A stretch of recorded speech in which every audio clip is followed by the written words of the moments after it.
अरे बोले आप जीत गए हम हार गए। क्या हुआ था, जिस समय राम रावण का युद्ध चल रहा था तो राम जी ने जब रावण को मार दिया तो धीरे से जामवंत जी ने कहा, राम जी मैं आपकी साइड हूं, अगर मैं रावण की साइड होता तो दो दो हाथ तुमसे करता, मैं देखता हूं तुमने कितना बल है।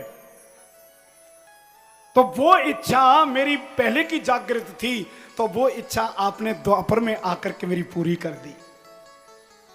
और प्रभु एक बात कहूं, केवल बेटी के चक्कर में मैं जंगल नहीं गया, केवल इसको पालने के लिए। और आपसे कह देता हूं अब बेटी का अधिकार तुमको।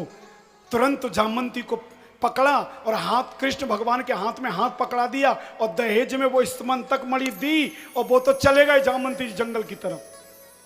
अब हे भगवान, उन्होंने हाथ तो पकड़ा दिया लेकिन है तो रीछ नहीं, है तो रीछ नहीं। भगवान कृष्ण कहने लगे, जामवंती जी कहने लगे अपनी पत्नी बना लेना। अब ये रीछनी को पत्नी कैसे बनाए? भगवान ने कहा चलो देखते हैं। भगवान जंगल में गए, रीछनी को क्या किया, उन्होंने पांव में हाथ में मोजा पहनाए, बढ़िया श्रृंगार किया, साड़ी पहनाई, बढ़िया जेवर वेवर पहना के और लंबा घूंघट मार दिया और धीरे से कहा तुम मेरी पत्नी हो? बोले हाँ। बोले मैं जैसा कहूं वैसा करना? बोले ठीक। बोले हम जहां जा रहे हैं कोई तुम्हारा घूंघट देखे तो मेरे बिना पूछे घूंघट मत खोलना। बोले ठीक।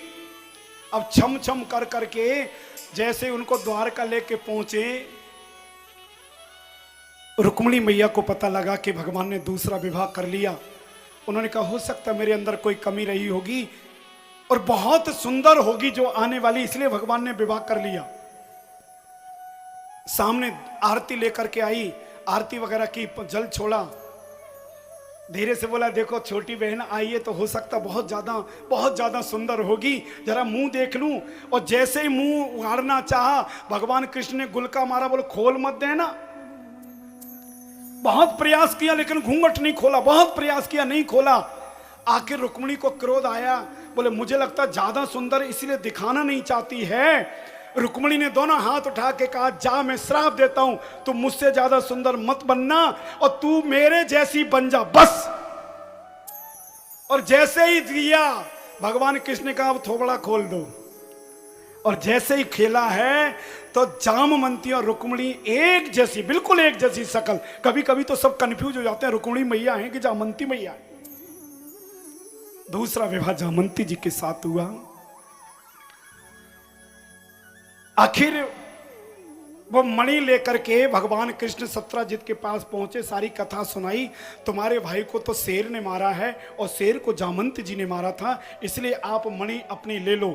सत्राजित शर्मिंदा हुआ, उसने कहा प्रभु क्या करें, हमने आपका नाम बदनाम किया। तो बोले मुझे क्षमा कर दो। बोले भगवान ने कहा क्षमा कर? बोले ऐसे नहीं। बोले फिर? बोले मेरी छोटी बहन है सत्यभामा, उसके साथ विवाह कर लो, हम समझ लेंगे तुमने मुझे। भगवान ने कहा दो तो पहले ही है गए। और जबरदस्ती भगवान का तीसरा विवाह सत्यभामा के साथ, और सत्राजित ने वही मणि दहेज में दे दी।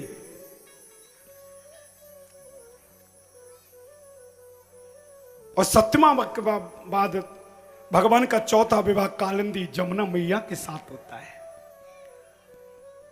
भगवान का पांचवा विवाह मित्र वृंदा के साथ होता है, छठवां विवाह सत्या के साथ होता है, और सातवां विवाह भद्रा के साथ होता है, और आठवां विवाह लक्ष्मणा के साथ होता है।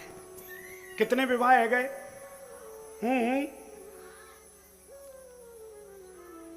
हम लोग तो एक के मारे घर का मुंह नहीं देख पाते, भगे भगे घूमते कमाने के लिए।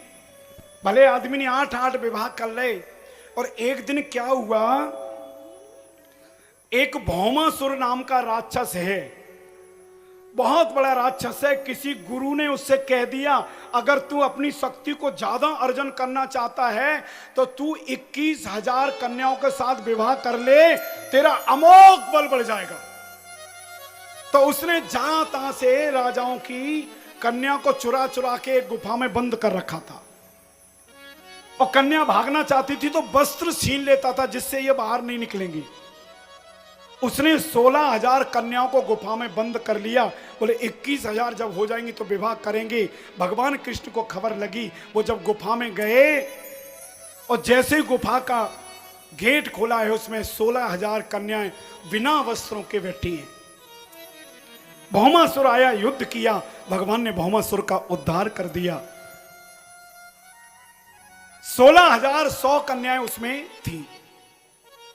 आखिर भगवान ने पीतांबर लेकर जैसे ही फेंका है तो 16,100 के भी सिंगार हो गए, सब सिंगार, 16 सी सिंगार।